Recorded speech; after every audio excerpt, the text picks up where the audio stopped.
Qu'est-ce qui s'est passé dans Goma est tombé. Goma est tombé. Effervescence, Goma est tombé. Balabala, plein à craquer. Bando Kinyoso Boteli Misuda, Goma est tombé. Parti béton a bétonisé Goma, plein à craquer. Ganga les sous. Qu'est-ce qui s'est passé dans Goma est tombé. Goma est tombé. Effervescence, Goma est tombé. Balabala, plein à craquer. Bando Kinyoso Boteli Misuda, Goma est tombé. Parti béton a bétonisé Goma, plein à craquer. Ganga les sous. Shalom, shalom, bien-aimés dans les Seigneurs. Un grand merci à Binoyon Stubozo, la Nabiso de partout.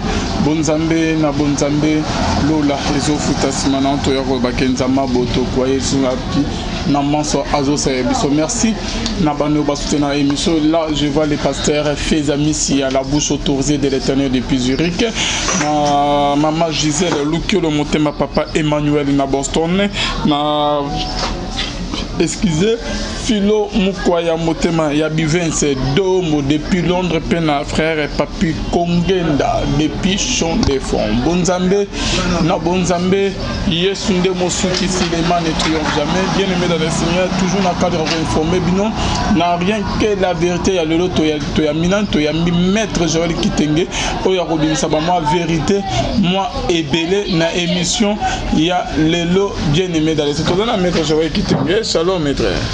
Shalom ndeko nangai, shalom naba nyonso baza kolanda biso oba mesana kokabola makanisne to kabola kelongo bipai na bipai bozali nzamba pambola bino salima mikolo to sololi elongo te puisque la nécessité ezawana mes responsabilités bipai na bipai simana bakonzi yango.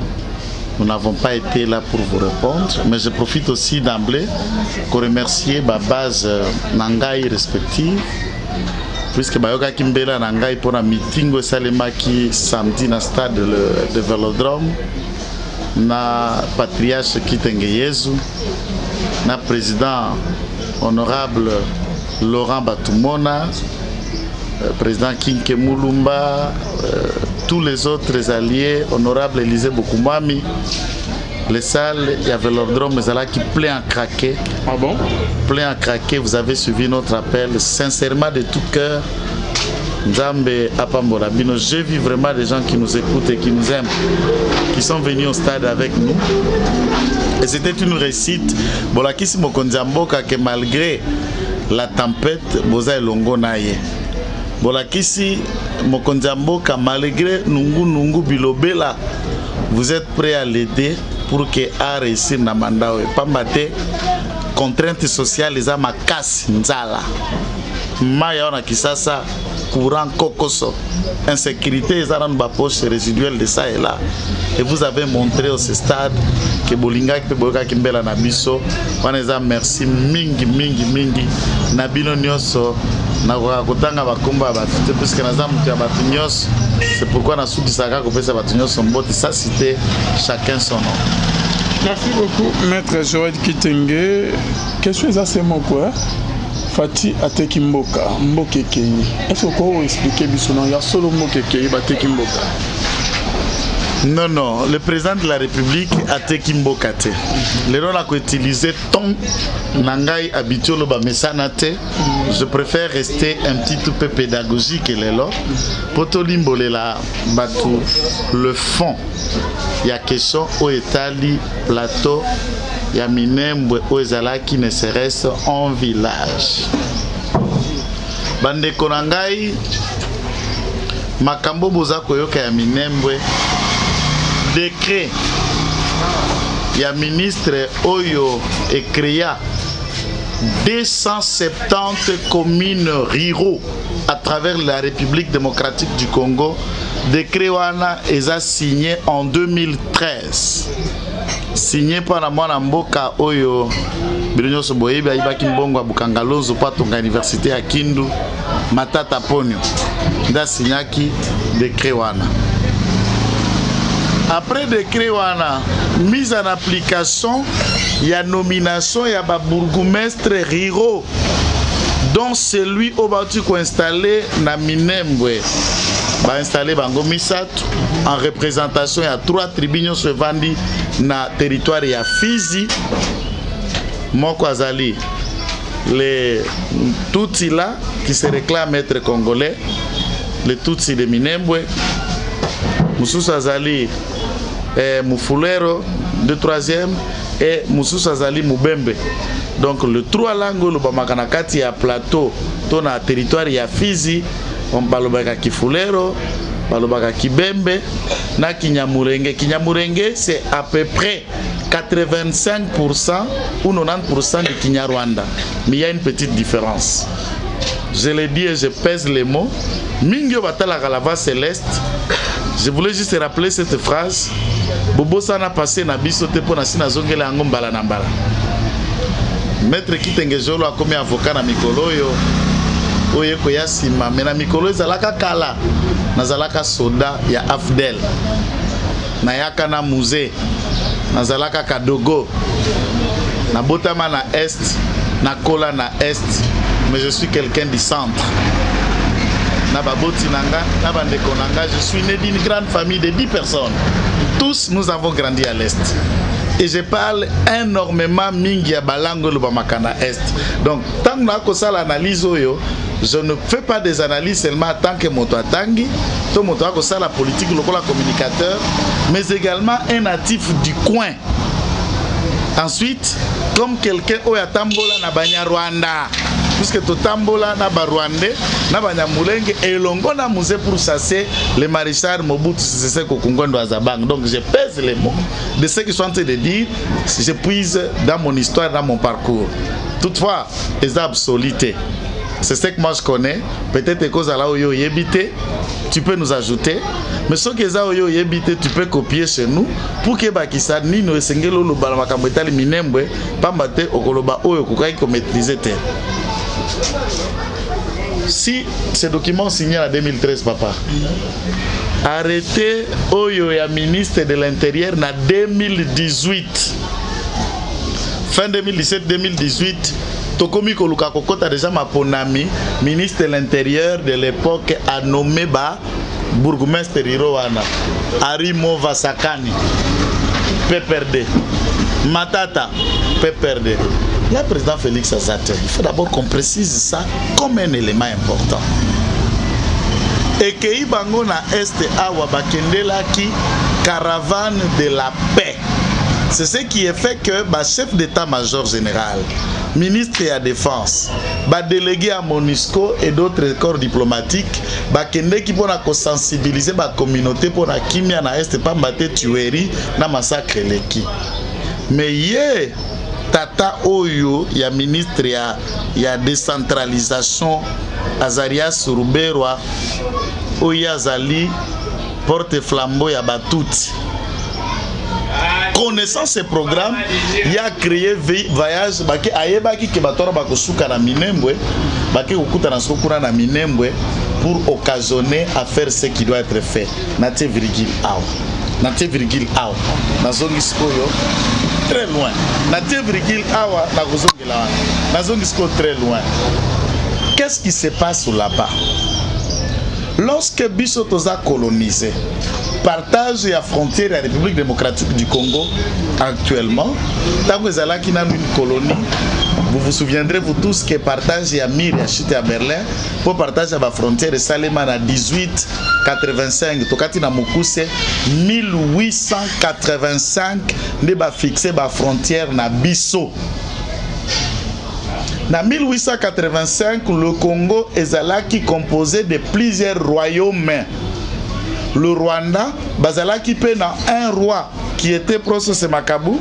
Le nom, en tout cas, vous allez m'excuser si je ne l'ai pas massacré, Makabu, qui était un roi Tutsi. Au assassinat en 1959. Awabiso Tozalaki na roi Matayamfu. Le grand Matayamfu Bazalaki Kokamatampiri Chokwe qui prenait de Lubumbashi, qui prend une partie de Chikapa et qui s'étend jusqu'à Angola. Tozalaki na roi Zingangu. Roi Yaba Congo, Yaba Congo. Le roi Zinganguvu, c'est le père Yamani Congo qui reviendra par la suite na succession ya trône. Neti wana Kisasa. Boba ebi Kisasa.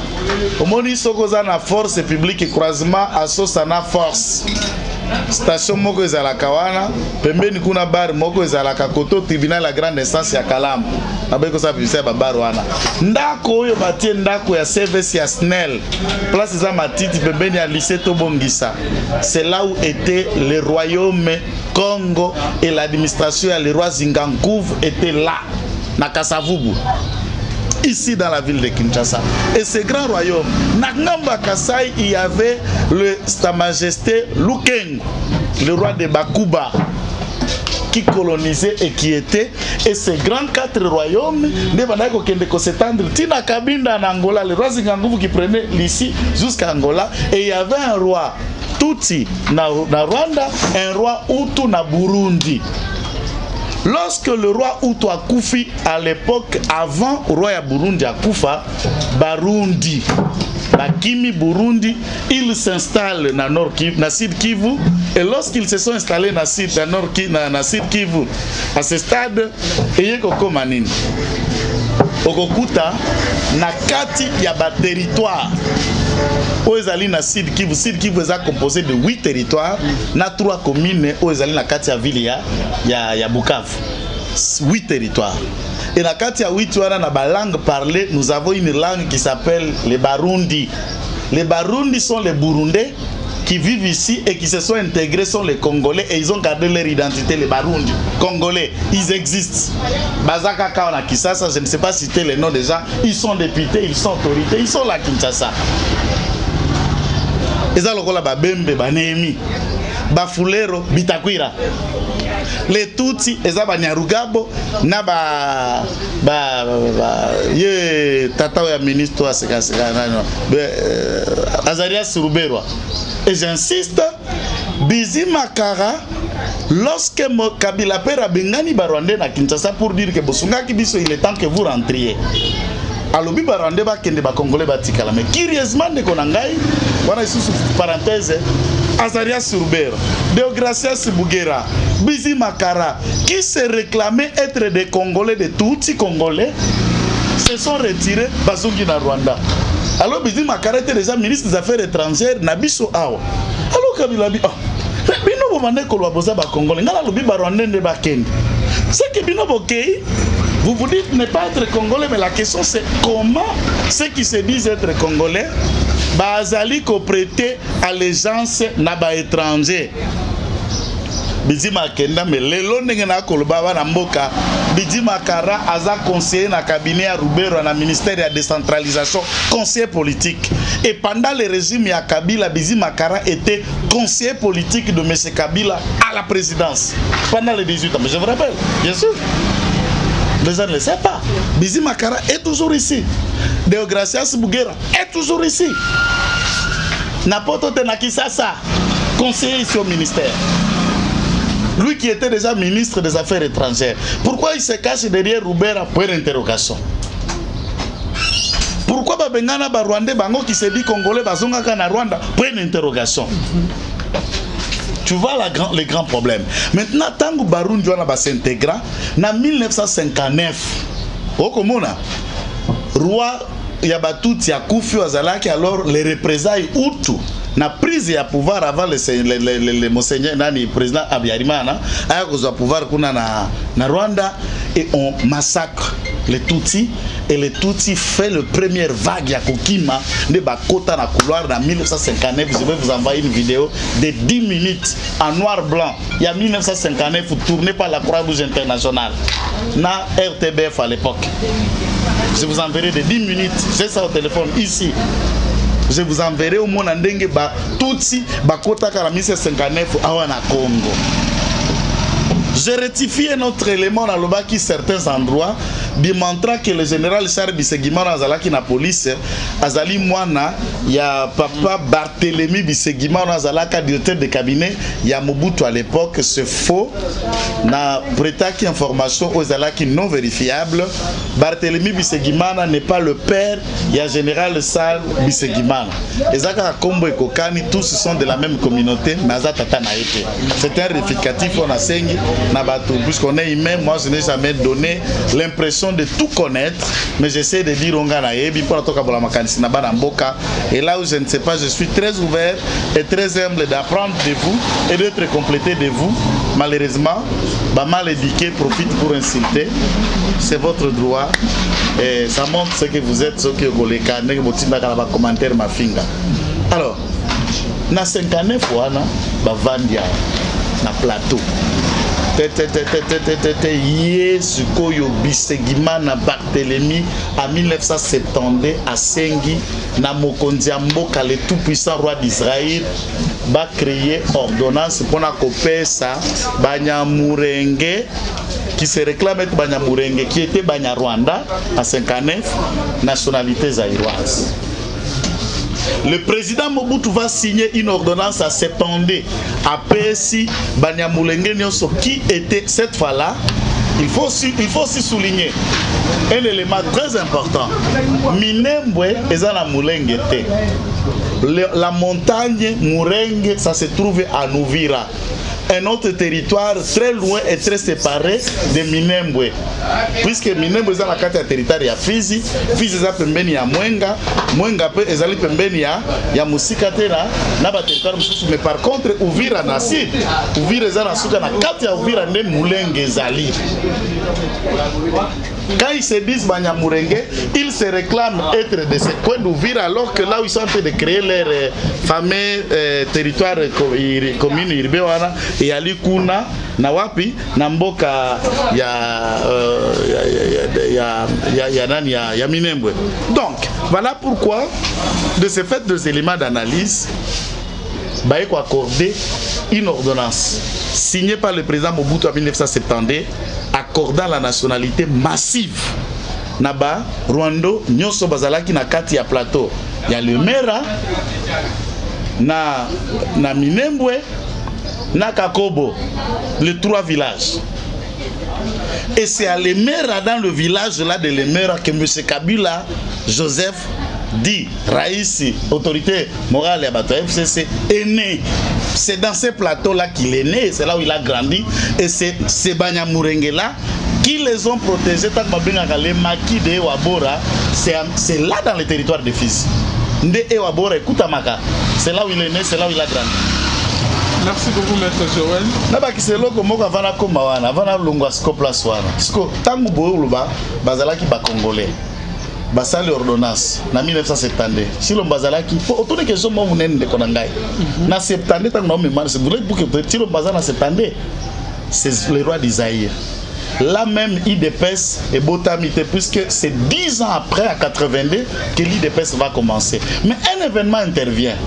En 1981, le comité central du MPR, le commissaire du peuple, le député, va se réunir autour du président fondateur du mouvement populaire de la révolution, Mobutu, pour dire que l'ordonnance n'a eu accordé qui massivement la nationalité na Rwandais, il s'est retiré Yango.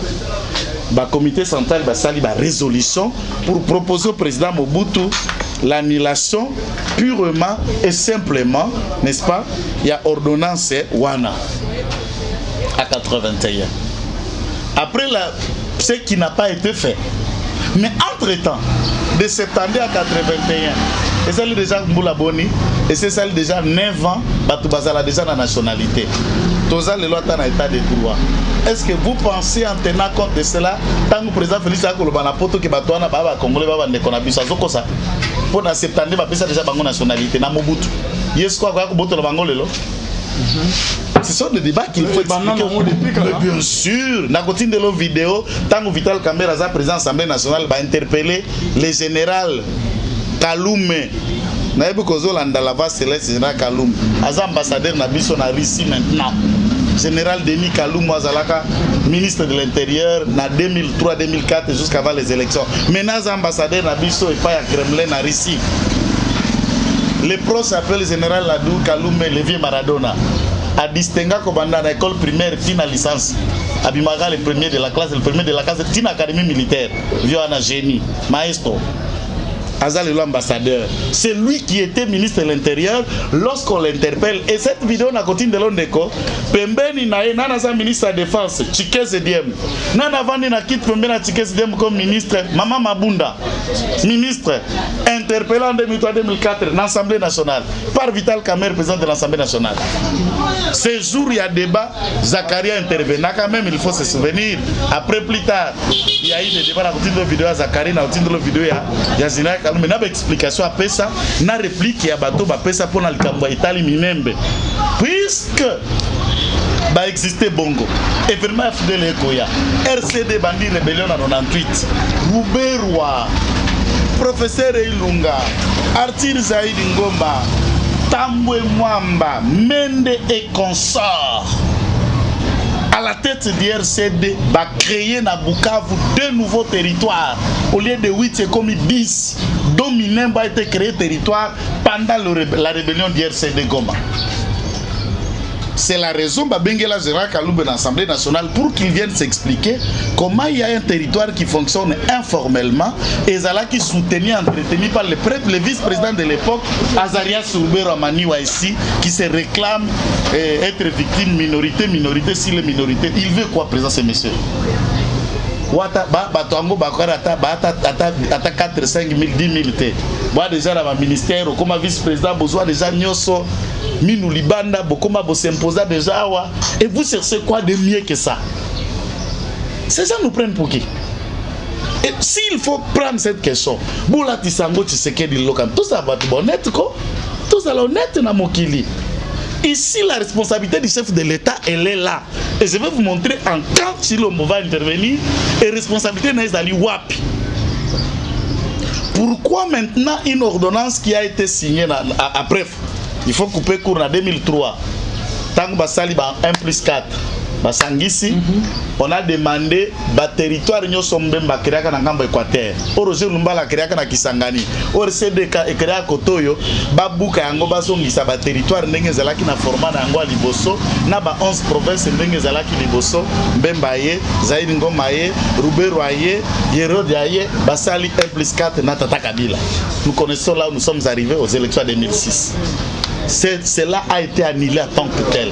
Mais dans l'idée de Rouberwa, son idée là a créé une partie, il a autonomisé un certain, c'est un village. Na kati ya entité du point de vue à loi, mais il y a portant entité territoriale et décentralisée et la loi portant statut fonctionnement libre d'administration à la province où il y a 2002. Ensuite, ça a été révisé aussi plus tard en 2013. Et complété d'ailleurs en 2013, révisé en 2008, complété en 2013. Et le biboyer. Tous les circoncision, il y a été des alliés dans la province. Après province, le gros territoire est dans la ville. Après ville, nous avons les territoires.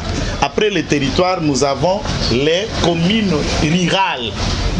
Commune rurale, c'est une entité, mais ça a 4 territoires. Et ça, la nature, on a 4 Kalamu, Bone, Tozawa. Na 4 Kalamu, Toza na 8 grands quartiers. Na 4 Kalamu. Toi, na Yolo, toi, na Makala, toi, na Matonge. Bref, je ne peux pas citer. Maintenant, on prend, va autonomiser, va créer Matonge commune rurale. Cela ne veut pas dire que Matonge, la commune à Kalamu, c'est une entité, va payer sa autonomie, mais tout ça dépend de na Kalamu. Mais une commune rurale ne peut pas sortir en dehors du territoire. Mais dans l'idée Azaria Souberwa, il veut ramener Minembwe en dehors de l'ordonnance Wana ekoti ndambu eke na Uvira elandi kuna banyamulenge mususu baza muke eke na Mwenga côté Barega bazali kuna na kati eke empiété na kati ya Fizi et s'étendre et la superficie à Minembwe est comme approximativement il y a 26 338 000 km², presque la superficie de l'état du Rwanda. Puisque Mounene ya Rwanda eza Mounene ya territoire na biso ya Kabare, ya Kabamba ya Irani ya Kabare na Sud-Kivu. Ce territoire seul eza Mounene ya Rwanda. Mounene ya Rwanda eza logola Changu. Changu mombanga nde Mounene ya pays. Zambalola. Est-ce qu'on peut toko popola mboka un jour te? Je voudrais un jour avant na kufa na mone loko na loin de popola mais jusqu'à l'extrême. Poser ma la salango. À 2 jours akenana quelques commandos à Kanga Rwanda. Na série ya Biarimana. Basenga cesser les faits. Tabato bakonda roi micho pourquoi balia kate bosaka la bambinga batu batata ba mongo baluba banibu batoto batale boba batu bakonda roi michopi baba na kotia à genoux le grand Congo yo mona bango la Rwanda bala batu bambinga lokwa biso baba toloko otindika okende makolo na akobenda ngo na trottinette Zamba Lola par rapport à ba décision non sur les amis papa. Et pourquoi cela est salami pendant absence il y a président Félix Tshisekedi? C'est ça le problème qui est là. C'est ça le problème qui est là. Non, le président n'était pas au courant. Papa, il n'était pas informé. Et loko oyo mokonza mboka yaki ko appliquer na banakuna na ironiser. Soki bazo futa yo na salaire, ka ke salaki débat bato ya ba salaire, il faut bakata yo 15%. Kaka on va funda ka muke wana bakata su 15%. Nana signor ordonnance wana Kabila. Ba appliquer yango te, mais ils viennent faire pour que ba appliquer yango du temps où Kabila n'est plus au pouvoir pendant Félix, on lui met à besoin de mesures qui sont antisociales ba ko benga na poto ba mesures d'austérité. Il y a politique draxonière, il y a FMI pour permettre de réinsérer l'état économique. Mikande bele Kabila signa en désordre vandi basi ba bomba kango lokola bombe pour basi mbise touché yemoko Kabila abotama na lemera na plateau ya Minembwe était incapable à appliquer ordonnance wana, mais incapacité veut dire quoi? Une ordonnance, un décret arrêté vous a déjà signé phrase ya sous Calvin comme magandenge nini. Les présents décrets entrent en vigueur à la date de sa signature. Ce qui va signer côté en vigueur, c'est comme des actes. Dans l'état de droit, ça dit Toto Sanini, Mibeko. Or, bah décret, bah arrêter, ils allaient bah acte réglementaire. Vous n'allez pas dire à quelqu'un de ne pas se fier à ça. Vous ne voulez pas appliquer ça. Il n'y a que des théories. Rappelez cette décision ou l'annuler par des voies judiciaires. Alors, ça n'a pas été fait. Yazalaki va implanter, mais il faut se dire hein, qu'on crée commune rurale ou en de Calvin va créer Kakaminembre. Cette ordonnance a créé 270 communes rurales à travers la République démocratique du Congo. Question na biso zande oui, ordonnance on a goué lango, na zango par écrit. Dans la loi, dans une ordonnance, il y a 2013, il y a 2018 ans, et on a créé 270 territoires ruraux. Mais pourquoi il y a Azarias Abimi à Pompe allait n'installer qu'un seul territoire rural? On est là pour installer ça, c'est 270 au Tiki. De 269 territoires non installés, tout le monde a dit que plan na territoire ne sont pas installés en Gobongo.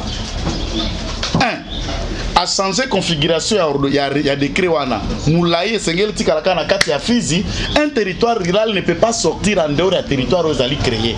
Donc na prise exemple ya Matonge, et quand on a été Matonge, ba créer territoire rural Matonge, ba sangisi na Kauka. Kauka ko peso nzela te. Ba juste na ndamba yolo ba tie non, et ko kiko bima na mabela le bana to ba zu ba créer territoire rural Kalamu, ba zu ndamba première ya limité ba tie.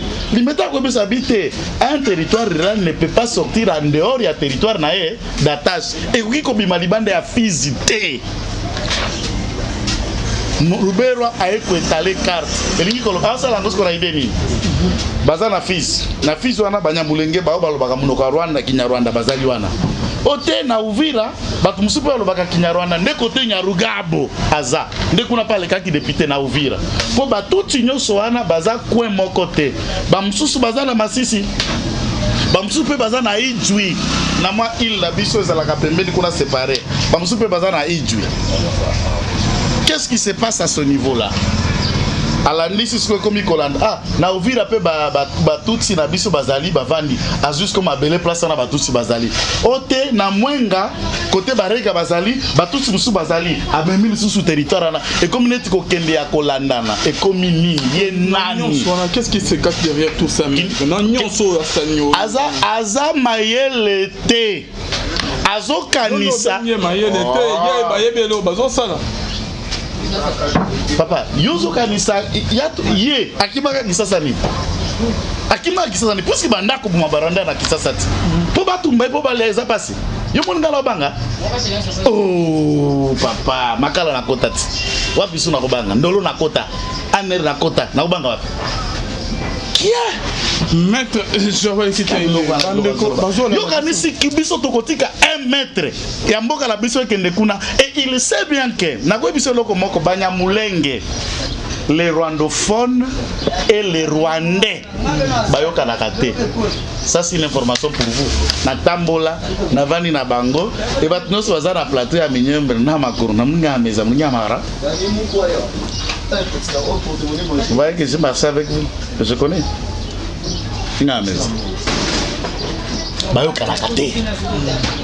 C'est pourquoi na kati ya plateau ya Masisi toza na bautu basintegra kande ba professeur ya Birunga ba professeur Ndesho baza ba Rwandais d'origine Hutu basintegra ba vanga ba former biso stotangi to mabala la problème te.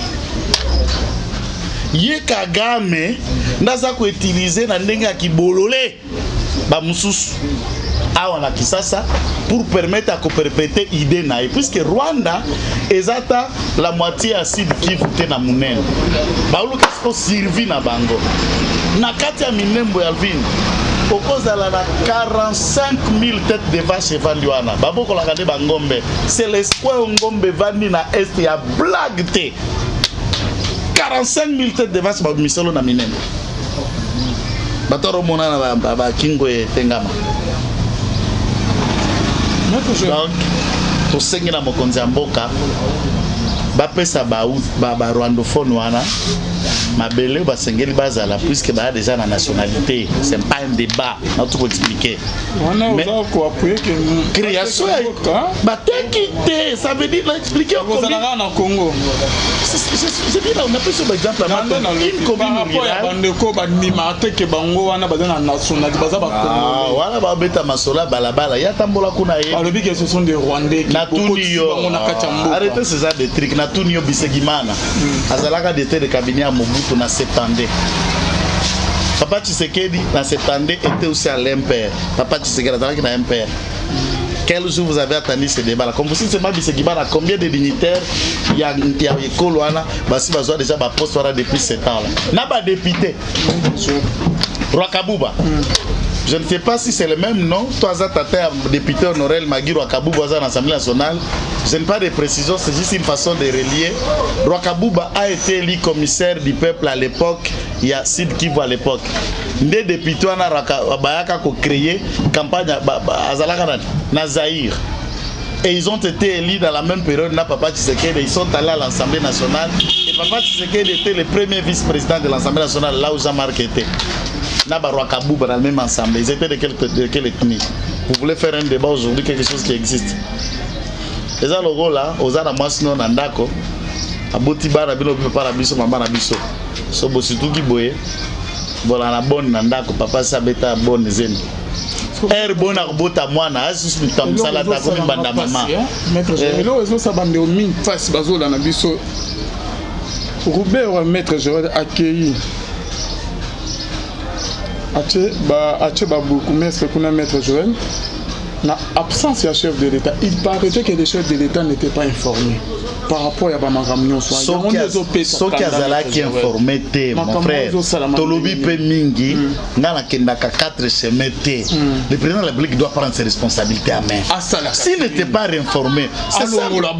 Non, et ça n'a pouvoir, il y a Roubert Waté, ministre de l'Intérieur, Ouanouma Bango, Bao va installer Ouanezali Mova. Quand on est ministre de l'Intérieur, il rappelle seulement cet arrêté en nommant les animateurs à la commune rurale Ouana, Ndenge idée à Mikando Ouanezali, et en fixant commune rurale Ouana, ils ont dépendre na nini na fils. Il faut s'y noter. Tant que vous nommez commune rurale Ouana, bourgmestre Azali Moutouti, adjoint nae Azali Moubembe et Oualandi adjoint Azali Moufulero, les 3 tribus qui caractérisent le territoire de Fils. Baté Bango sa collaboration pour la convivialité. Ce n'est pas une façon de partir pour du reste. Les Mouniabaya Moulengo, on en a besoin de. Ça, je te réforme. On a besoin de émission. Je vais vous dire aspect militaire, aspect sécuritaire.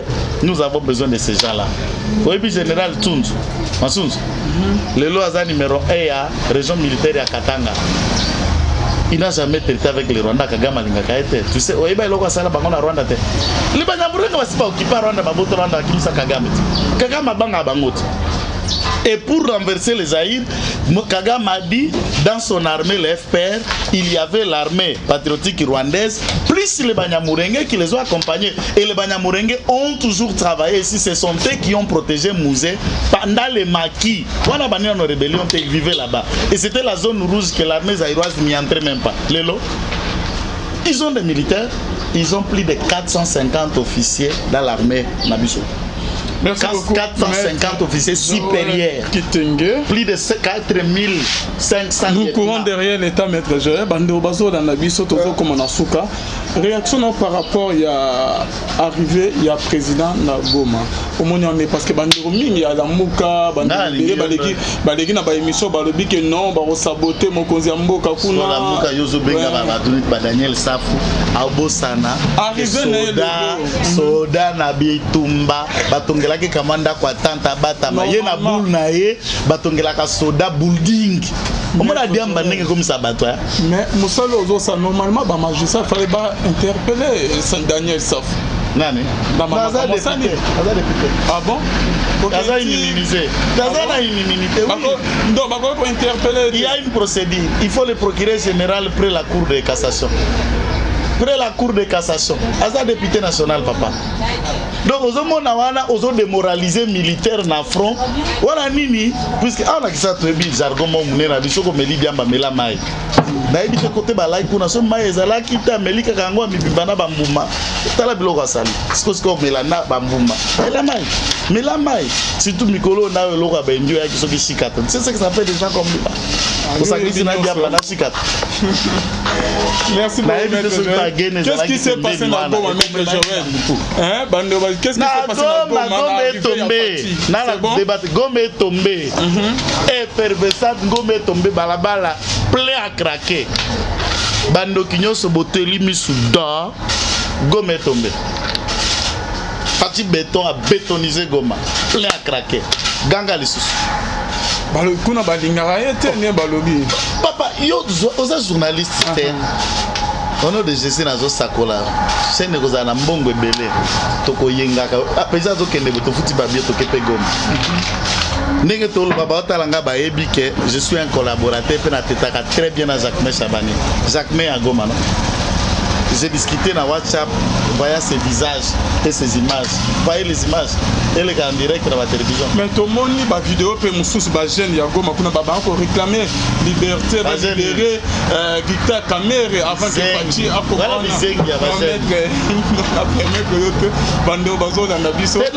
c'est un peu de modérité. Modérité. Kizengi na ndenge nini.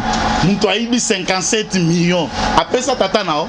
Apesa mama na apesa mida. Balina masalo. Yo bimba na balabala kwe olia un franc. Tala lo mususu. Lelo na lo balani olia nini na 57 millions wana. Banda ko ya basodo etuli esilité. Babiloko esili olia nini. Ba peso loko. atako buzo bango ngai na bandobine la moyibi na cadre ni kisa sa biso to biso ko ka mutu moyibi ata ibi oloko tozo ke fuka ko obakisa ope mbata po moyibi apesa ka mutu so kanda mais lelo mona moyibi akobo bisa bato na bala ba obine lai ba pasteur ba na triomphal ba esambela moyibi nzamba libéré boko bisa na zo ki sa bongo na biso te oyesta papa pasteur na moni nzamba lobi zo ki sa bongo ba kongolo ibi yo na jamal nzamba ko fongolo lo porte bizengiti komi na suga maître mbote na bango nyos esengo na bino namna gani mnampokea mfalme wa nchi kiongozi anayepaka paka yeye moya kuna wawili tous ceux qui sont au plateau de Minembwe et partout là-bas le rwandophone congolais na bakuru munga meza ngagararai tujenge Congo. Que Dieu vous bénisse. Merci beaucoup. On se retrouve à la prochaine. Bye.